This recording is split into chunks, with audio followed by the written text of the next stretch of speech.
Welcome once again, live and direct from the Peacock Alley, downtown Bismarck, where it's political wing night.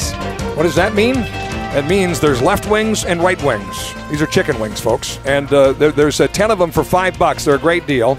Dale has been drooling the entire program. He can't wait to join me in an inaugural little tour day wing after the I just want to try to tell the right wing from the left wing, because when I pick up a chicken wing, I don't know if it's the right wing or the left wing. Well, I'll help you. The left wings are breaded fresh chicken wings, and the right wings are naked fresh chicken wings. Does that help? Yeah, that helps a lot, actually. But, you know, if you're a liberal who doesn't like breading on your chicken wings, what does that do? I don't know. That's why this is the Peacock Alleys where both sides come to meet. You got to sort that out. Okay. See? Yeah, exactly right. And I want to know the political persuasion of the various sauces that you're talking about. Well, I'll tell you two of them. One is the Read My Lips, They Are on Fire. Now, what's funny is Dale Zimmerman, the proprietor of the Peacock Alley, was telling me earlier about this new promotion, and he asked one of the staff, he said, "Do you know what that means, read my lips?" I said, "No, what are you talking about?" So, of course, they weren't even born when George Herbert Walker Bush was president and uttered that famous phrase. There's also the Spicy Buffalo. That is the I Feel Your Pain sauce. And, of course, they didn't know that either because they weren't around for the Clinton years, I guess. In other words, we're all getting a little bit older. But anyway, I mean, there's barbecue, there's Cajun butter, there's teriyaki. Is the Cajun butter, is that like Huey Long Cajun butter? I have not inquired to the origin of the name there, but yeah. Share the wealth, that kind of thing. Yeah, exactly right. Anyway, political wing night, and they're great deal. You get 10 of them for $5. They're great wings, so check that out. That's brand new at our host location for the Legislature Today radio show. We're looking forward to an exciting partnership with the folks from the North Dakota Grain Growers Association, the North Dakota Corn Growers Association, and the North Dakota Soybean Growers Association. And they're going to be joining us on Thursday evenings on the Legislature Today radio show, talking about issues important to the growers that are represented by these three important groups. And, of course, we're coming off such an extraordinary agriculture year. My favorite phrase is when I run into farmer friends and they tell me it was the best year ever, I say, that's saying something when you're from North Dakota, when you say it's the best year ever. Pretty extraordinary. So we certainly have lots of issues to cover that will be before the legislative session. We'll introduce our guests in just a moment, but first we do want to recap a little bit of the big news from the legislature today. What would you say the headlines were, Dale?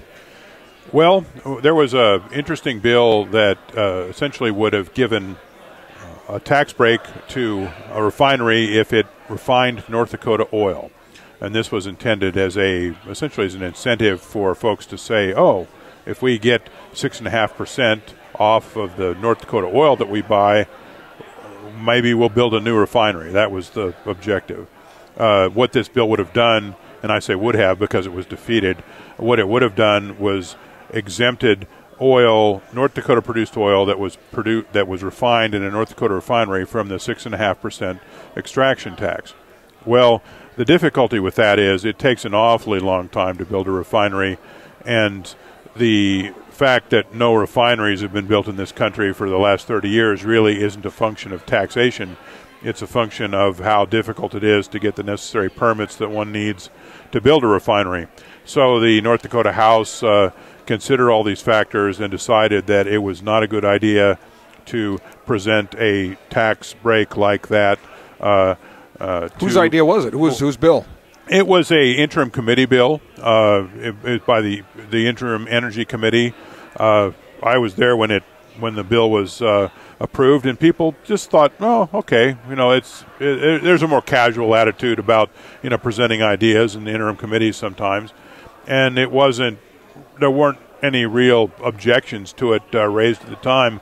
But when you get the what's called the fiscal note, which is essentially the amount of money that the state would lose from its tax coffers if this bill were to come to fruition, it totaled up to almost $260 million over 2 years. And this would be a windfall for the Tesoro refinery in Mandan, which refines all of the North Dakota oil it can get its hands on.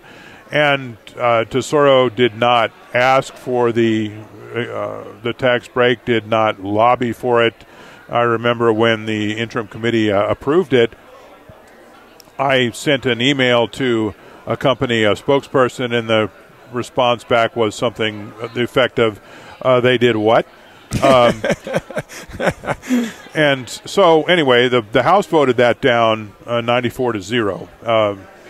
There was another, the thing that's probably the most notable, although not the most significant about today, is that we have our first bill of the legislature. That's something that's been passed by the House, passed by the Senate, signed by the governor. It has to do with the legislature's bill tracking system. The legislature has its own bill tracking system this year. It's part of a software upgrade that was that's been being put into place over the last couple of years. And what you can do, if you follow a particular bill, you can log on to the legislature's website. You have to create a profile. You have to have a profile name and a password so that you can log on. And you can go into the bill tracking site and write down the numbers of the bills that you want to follow, as many as you want. You can also write down in a little box a description of the bill just for your own reference, and also your own comments on the bill. Well, this is all very, very nice sounding, but one of the issues that came up when people started using this thing, and there's been more than 1,200 folks have signed up for it, including me, the question was raised, is all of this data that's being put in by the people who are going to be using this data, meaning their name and what bill they're following. Well, your name, your login, what comments. Bill you're following, your comments. Maybe you're writing in a comment, boy, this is the dumbest bill in the history of Western civilization. Are all of these things public record? Are all of these comments and bill listings, et cetera, are they public record? If I wanted to get like Scott Hennon's login, what is Scott Hennon following? Well, boy, what is he doing with this? Why is he following this bill on agriculture commodities or whatever? I mean, what could he want? Well, there was a question about whether this information was public record, and the bill that obviously it shouldn't be. Yeah. Right. Well, I mean that kind of information. Well, that was the conclusion that the legislature drew. They said, "Boy, we don't want this to be a public record, because if it is a public record, people might not sign up for it." Personally, I couldn't care less if people look at what I write in or the bills I follow or whatnot. But some people are sensitive to that, and should it be a public record? The legislature said no, and they said no rather decisively. The House passed the bill to make this information not a public record. It passed that yesterday. The Senate passed it today. It had no hearing in any committee in either the House or Senate. It's just boom, boom, boom. They sent it down to the governor, and he signed it from start to finish. It was probably, it was less than 24 hours. And that's quite remarkable in the legislature, that kind of speed for something like that. But now, if you wanted to find out which bills your neighbor was tracking, I'm afraid you're out of luck. All right, so much for that. A little bit of history made there in one fast-track bill. Very interesting. A couple of tidbits from today's legislative session. Very interesting. All right, let's introduce our guest. We're pleased tonight to have Tom Lilja, Executive Director of the North Dakota Corn Growers Association, as well as Scott Rising, who is North Dakota Soybean Growers Association Legislative Director, as well as a soybean grower himself, and Brad Thykeson. Brad is the President of the North Dakota Grain Growers Association and himself a grower from Portland, North Dakota. So, gentlemen, welcome to the program. Nice to have you. This is an exciting time to get ag issues from the perspective of corn, soybean, and grain growers covered on the program, and we're glad to have you. Thank you, Scott. Good to be here. Dale Wetzel, our managing editor for Great Plains News and the Great Plains Examiner, has some questions, I'm sure. I guess, gentlemen, the first question is, what sort of issues are you interested in during the legislative session? What are your top priorities?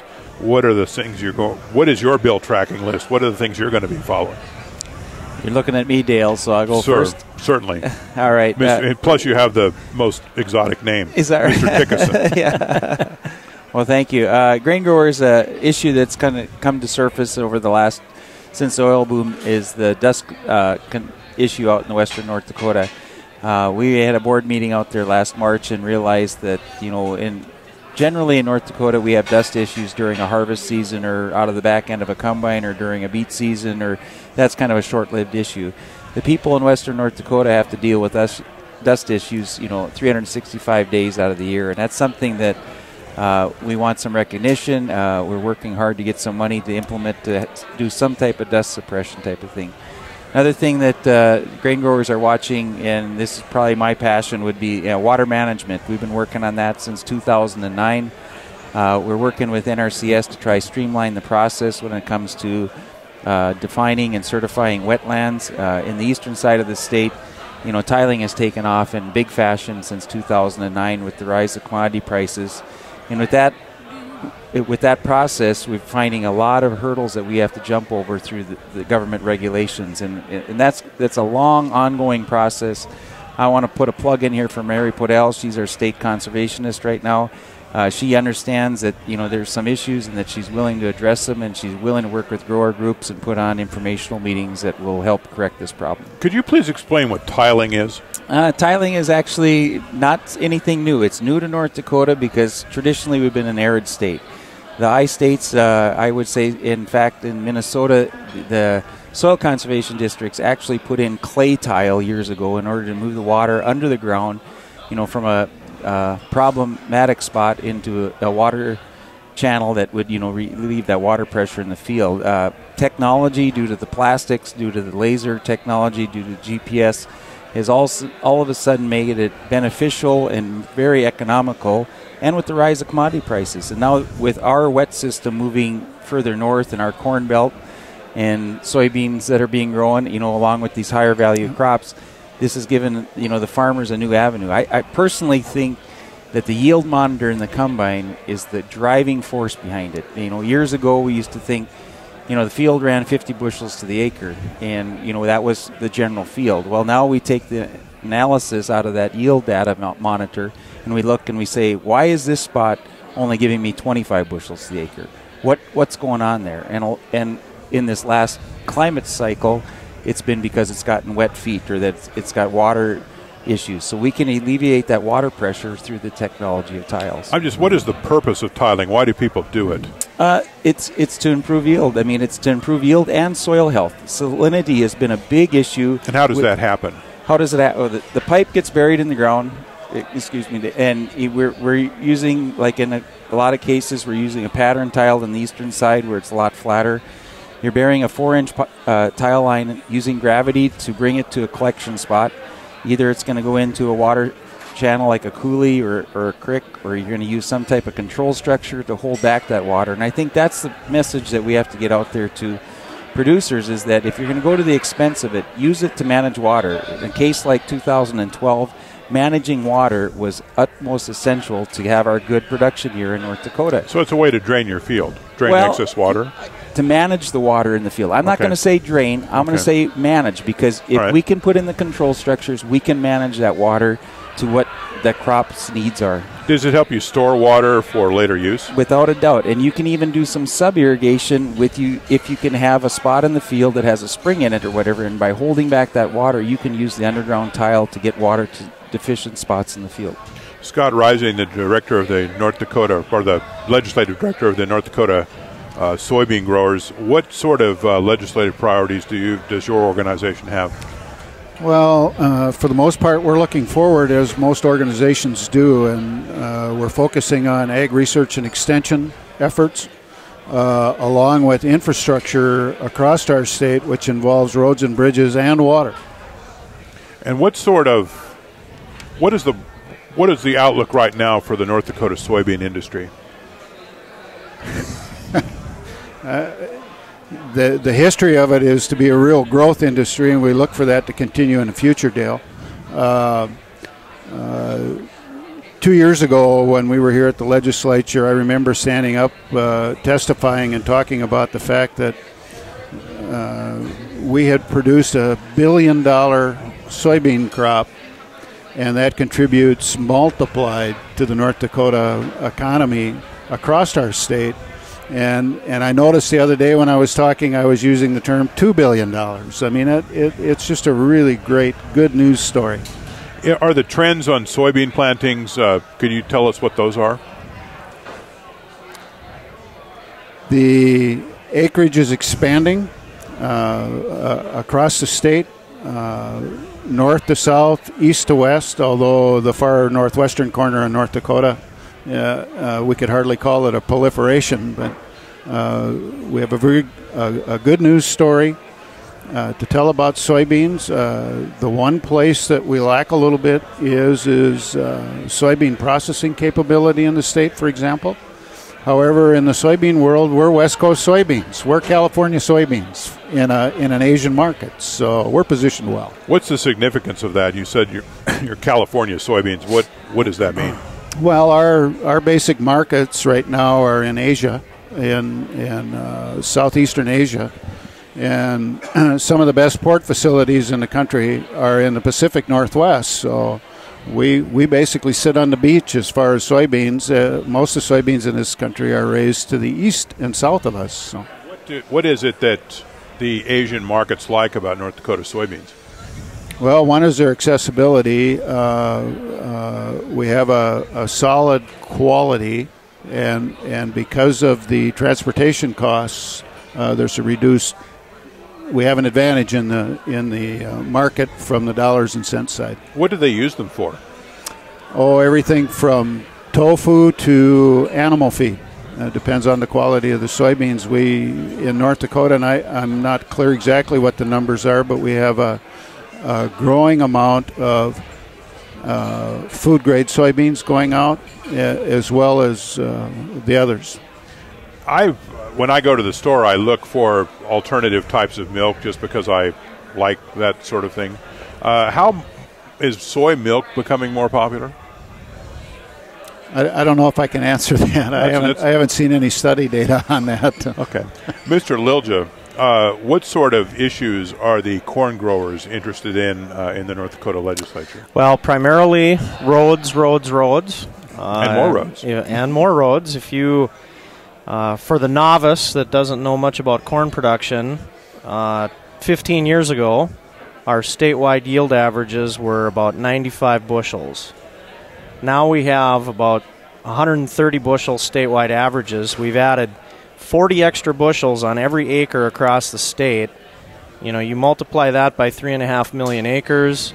That's just a lot more pounds of product going around. The farm trucks that these roads were built for back in the 50s or earlier, Brad, all these guys, they're driving semis nowadays to haul their grain around. So there is a definite need for infrastructure upgrades. We have the money. Let's make a good strategic investment in roads.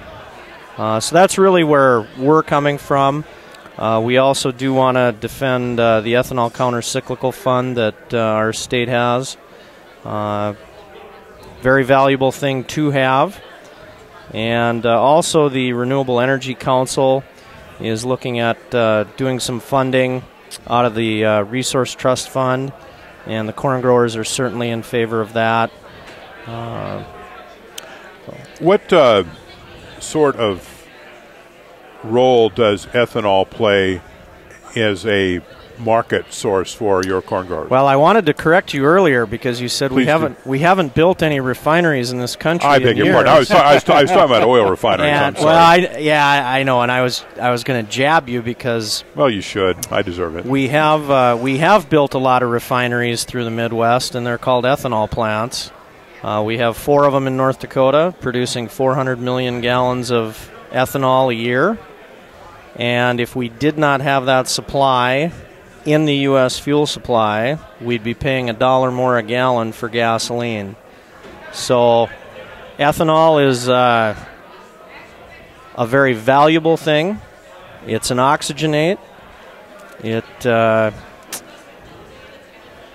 And it's very good for guys like Brad and their bottom line.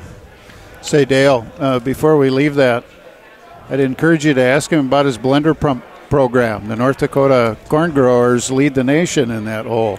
Let's hold that thought until the second half of our show because we're kind of running out of time on the first half. What do you say about that, Scott? We actually have a couple minutes here. Well, okay. Yeah. What about that blender pump, Mr. Lilja? How's that working out for you? It actually goes to show that when you let some products compete in the marketplace, good things happen. We should probably explain what a blender pump is for the consumer. It's a flexible fuel pump. I'm sorry. And what does that mean?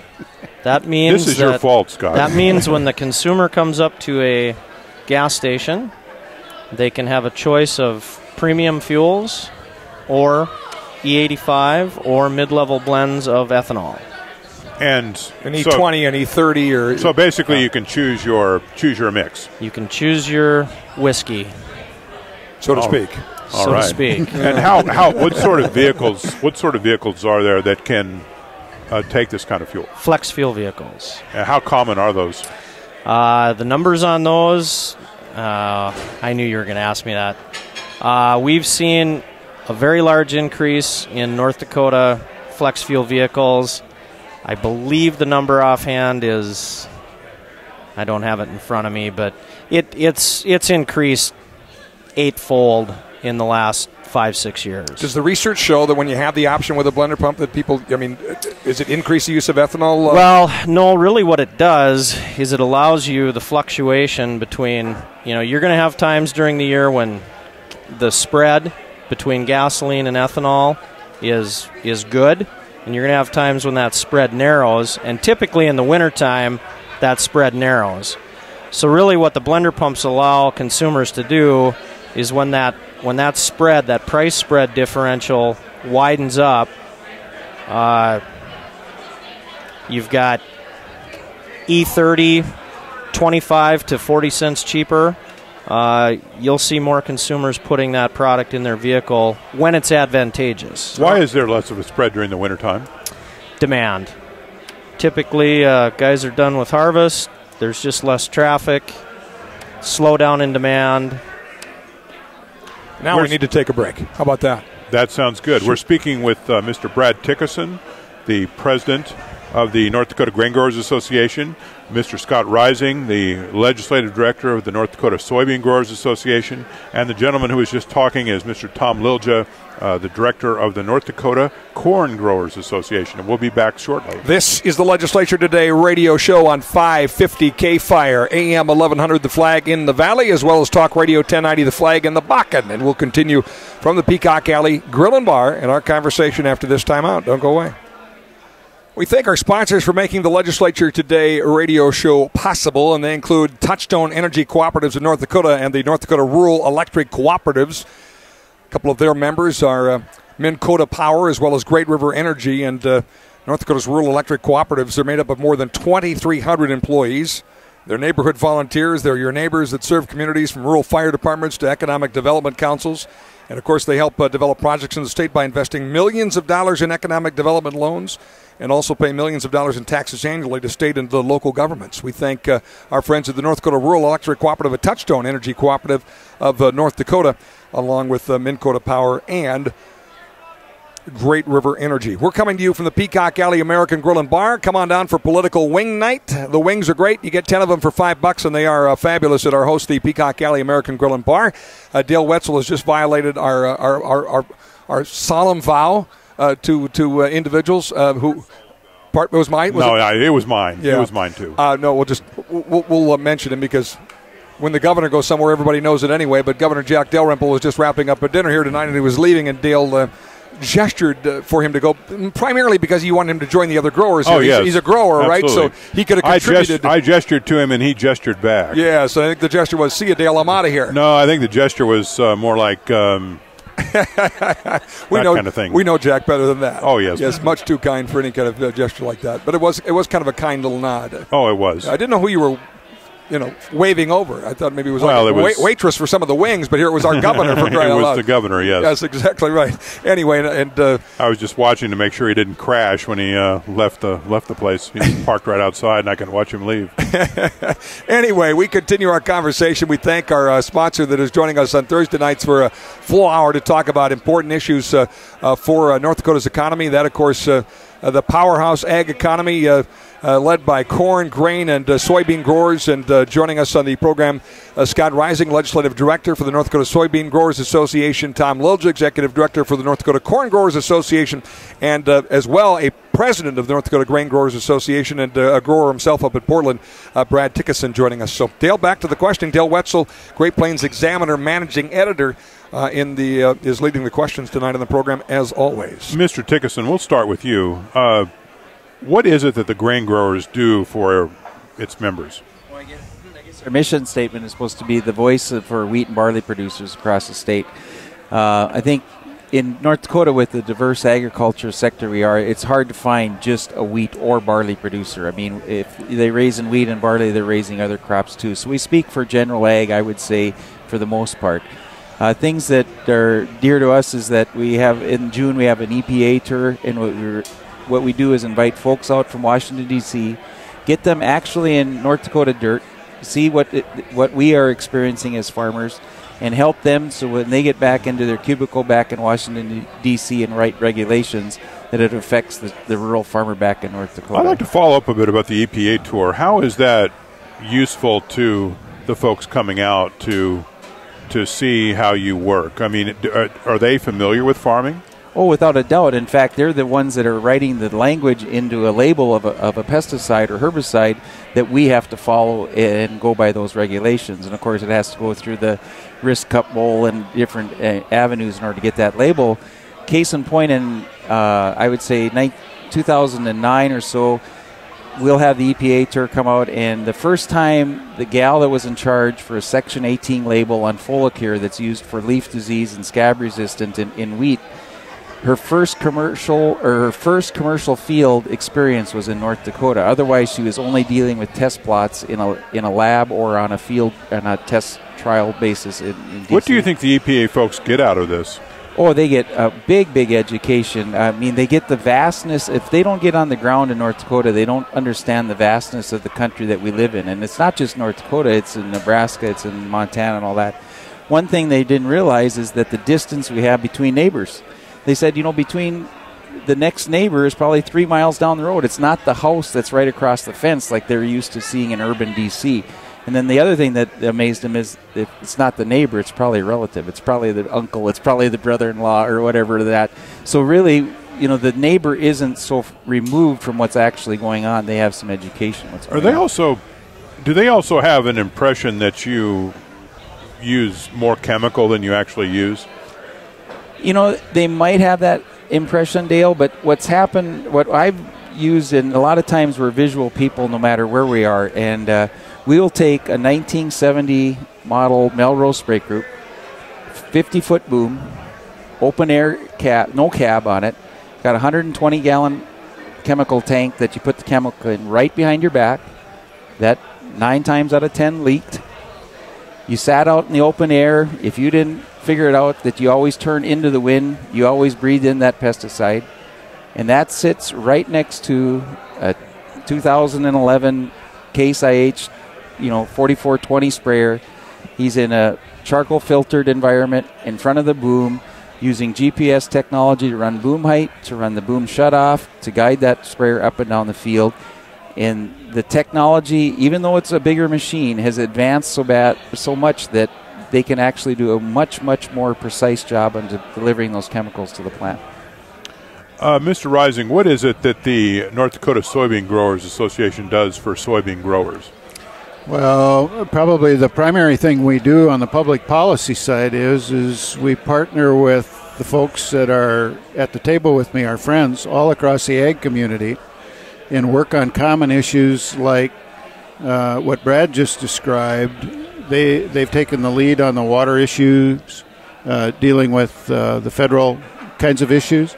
But we all partner together in something called the Ag Coalition, and we work and have successfully put issues like road infrastructure on the front burner for the legislature and try and resolve some of the lingering problems that just never quite seem to get done. And as we continue to do that and we move into or out of what our grandfather's past was in reality into modern agriculture, we try and set the stage for that. And we all basically work together on it. And I think probably more than anything, as Brad mentioned, nobody does just one thing. The fact that we all participate in several crops puts us in a place where our common interest, both from the crop side and the livestock side, demand that we work together, and we've been relatively successful in that. Does the Soybean Growers Association, does it finance research into growing a better soybean or anything of that nature? The soybean community has both the Soybean Council and the Soybean Growers Association. The Soybean Council does research and marketing kinds of work. The North Dakota Soybean Council has contributed over $1 million a year for the last half dozen years or more to research that goes on here for our growers, as do other commodity groups. The Soybean Council also handles the marketing part. They've hired just recently some folks, brand new folks in new positions to do those two jobs primarily for the soybean grower. On the soybean grower side of the business, we focus our work on public policy, transportation issues, and so forth. How many soybean growers are there in North Dakota? Just a little bit north of 6,000 these days, and we're farming over 4 million acres of soybeans. So. Mr. Thykeson, how many wheat and barley growers are there? That's a good question, Dale. I was scared you're going to answer me. Right now, I want to say the barley industry has been losing acres all along. I know that. Why is that? Well, barley has just gotten beat up due to the quality issues that we've come out of these weather phenomenons, and the barley acres have been dwindling. The market hasn't repaid them well enough to grow it, so it's kind of turned into a specialty crop. I think we're down to under 1 million acres on barley. The wheat acres are still in that 3 or 4 million growers as far as that goes. I couldn't really put a number on it, but almost. If this decline in barley production, I mean, as a beer drinker, is this something I should be concerned about? Well, we hope that there will still be enough to go around for everybody on that, Dale. I think there will never be a shortage. We want to make sure there's enough barley for the wings, right yes, or left. Of course. Yep. Mr. Lilja, how many corn growers are there in North Dakota? And also, what does the Corn Growers Association do for its members? Based on ag statistic official numbers, roughly 5,500. But again, some of that is, 20-acre guys. So, again, we go by the government numbers. I think officially you could say pretty solidly 4,500 to 5,000, right in there. You mentioned a 20-acre guy. Why would someone grow 20 acres of corn only? Well, again, some guys just have a little patch, and they're considered a corn grower. Well, they grow sweet corn and eat it, or what do they do? Well, sometimes the government. It's the government reporting system, and I don't comment on that. Okay. So. How significant is the ethanol market for your members? I mean, how much of the corn production goes to fuel, and how much of it goes to food? That is the perfect question. Our board just participated in a strategic planning session. We sent out a survey to all of our grower members in the state, which roughly is about 1,400. We had a 40% response rate, which was phenomenal to get that many back. And really, a couple of the interesting things that resonated in the survey returns that we got from our guys, they see the value of the ethanol plant. Every time they're driving by an ethanol plant, they're delivering corn to an ethanol plant, they know what it does to their bottom line. It has increased corn prices for them. And the other interesting thing that really came out of the survey was, because they see the value of these plants, which are relatively large scale, our growers are more interested in larger scale projects, whether it's livestock. They can see that the bigger the better. Ethanol plants, there is another ethanol plant on the design for the Spiritwood area. Fertilizer facilities for our farmers using natural gas from the western part of the state.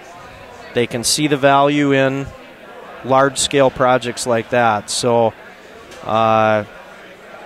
if you ask our guys, and we've got the numbers because we just got them back in December, our growers will unanimously say that ethanol is the most important thing to their bottom line. Speaking of large projects, as you gentlemen know, CHS has said that they're going to build I think it's a $1.3 billion anhydrous plant in Stutzman County.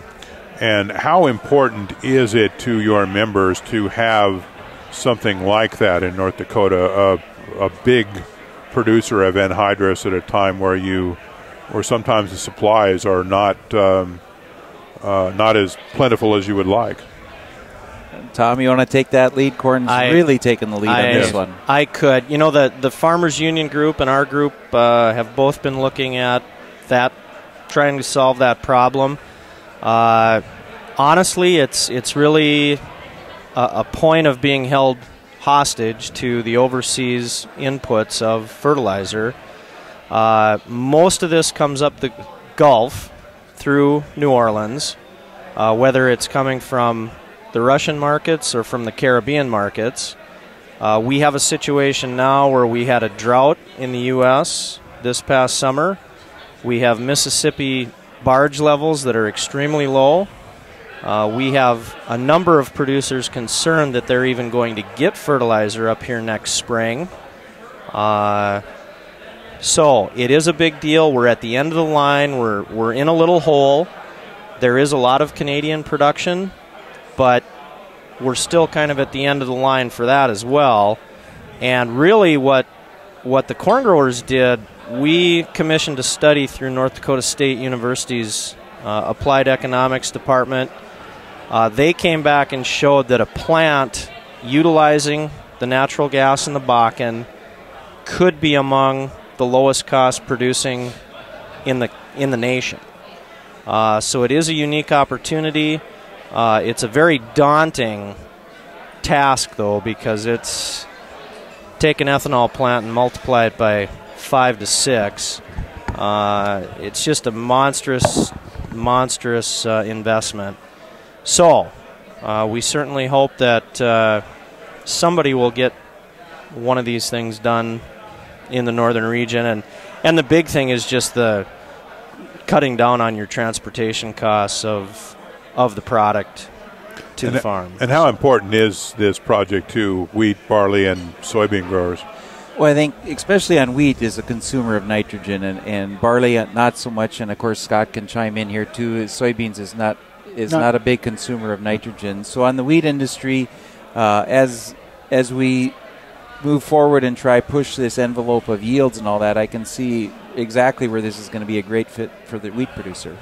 The important thing for North Dakota, though, is that this value-added production, whether it be with corn or wheat in the Carrington scenario, Durham, or perhaps someday soybeans.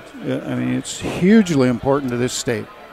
It increases jobs and economic development. It's just a good news story. We have a question from one of our listeners, and by the way, always welcome others to submit questions. You go to GreatPlainsNews.com, GreatPlainsNews.com, and take your pick. Who wants to take this? Corey asked the question, what's the difference between the North Dakota Farm Bureau and the North Dakota Farmers Union? Oh, boy. I think maybe you all should take a shot at this one, because the answers will fascinate me. We're done what time tomorrow? Brad, you start since you're a grower. Boy, since I'm a grower and looking from the outside, I guess, from what my experience would be that, Farmers Union is basically aligned with Senex Harvest State. And, of course, they're also aligned with a strong, farm program affiliation and things like that. The Farm Bureau, on the flip side, of course, their affiliation in North Dakota would be the NODAC Mutual Insurance, and using that as their affiliation. In the past, that they've been more maybe market orientated and want to see that the market is driven by the consumer instead of through some type of farm program. Tom? I actually had a group of Brazilian farmers up that asked me that question a couple falls ago, and I tried to be humorous about it, but they were there. It was kind of the same question because they were looking at trying to form some type of a group in their country. They didn't really have the political organization, and I said, well, honestly, we have a number of farmers that belong to Farm Bureau, and they typically are a little bit more on the Republican side. And I said, we have a number of farmers that belong to Farmers Union, and they're typically more on the Democratic side. And they kind of got a chuckle out of that because they didn't even know what the Democrats or the Republicans were. So, Scott, you want to take a shot at that one, or did we cover it? Well, I work with both groups on a regular basis. I enjoy that affiliation, and Dale perhaps has heard this before. In testimony, sometimes it's best to just say ditto, and that's my comment. Is it kind of a heritage thing, Brad? I mean, when like you've handed down, your parents were, your grandparents were, so you stay a member of whatever group they were over the years? Right on, Scott. And the thing is, though, you got to remember that we're getting to be a small enough faction to where we might have a little bit difference of opinions, but at the end of the day, we all want to be on the same page. We want to promote North Dakota ag. We want to make that this farm life is going to be bigger and better, not necessarily bigger, but I mean just a better lifestyle.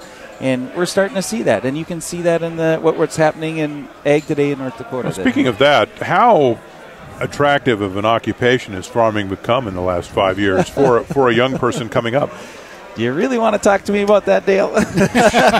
Sure. I have a 27-year-old and 24-year-old, and today I am very, very envious. Very, very envious. In fact, I've been telling some people that, maybe 60 bushel corn, I should probably say wheat because I'm on the grain grow, but I'll say 60 bushel corn because that's what they want to raise at $3.50 might trim those ears back a little bit, because right now they think that ag is on a skyrocket heading straight up. I mean, where they are at today would have taken me 25, 30 years to get where they are today. And I know we're in different economic times, but it is just fantastic to enter ag right now today.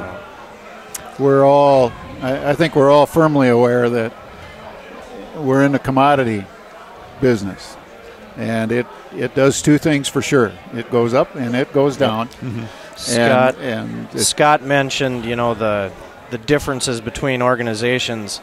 The one thing that all of our organizations unequivocally are totally in favor of is federal crop insurance. Yes. And that's been the big difference from when Brad was young. Exactly. And now his sons are here. And if there is a disaster, his sons have a lot better coverage than Brad did back in the 80s. And it's the one topic that unifies every group. Yep. Federal crop insurance is the most important thing for our guys. Good point. Period. When you were talking about your sons, Mr. Thykeson, I thought I was reading a story the other day about a fella. I think he plays for the New England Patriots. The first year that he played for them, they won the world championship, and he thought, well, gee, that was easy. This is something we can do every year. And now he's looking to get back to the Super Bowl for the first time in like 7 or 8 years. And it is kind of interesting how if you're coming up and things are prosperous, maybe you think that's the way of the world, whereas when you came up, things were not prosperous, and you're kind of looking at this situation and thinking, what kind of drugs did they put into my milk this morning? Without a doubt, Dale. I mean, and not that I want to, wish ill effects onto my boys, but I just, I can preach just what Scott said, that, things go up and things come down. But until we experience what down is, we can't understand what it is. But we can almost take that to the bank at some point, right? I mean, you look at the unbelievable blessing that the growers of North Dakota have enjoyed over the last number of years. Is it not inevitable that just as cyclical as that is, that we're due for a hit here at some point? The sad part is, Scott, if Mother Nature doesn't do it to us, we'll do it to ourselves. We'll just keep pushing those land values. We'll just keep pushing those rents, and we'll set ourselves up for defeat sometimes. So it's a. Plus, when you have 0% interest money, that certainly those things too, Dale. I mean, those are back in the, like Tom's talking about, in the 70s and 80s. 1980, we were paying land loans were going for probably 12-14% interest rate. Today, what? 3-4%. How would you three gentlemen, assess the political influence that your organizations still have, and the farming community, the agriculture community generally, still have in the North Dakota legislature? Because you have fewer farmers, obviously, but North Dakota is still a big ag state. How do you perceive the influence of agriculture. How well do you think the legislators listen to your concerns? I think they listen to us very well. We have a growing influence, not because we have more numbers, but I believe we're working so much better together that the legislators don't hear any fractional gobbledygook, is what I call it, from commodity A to B to C, and they don't have to make those choices.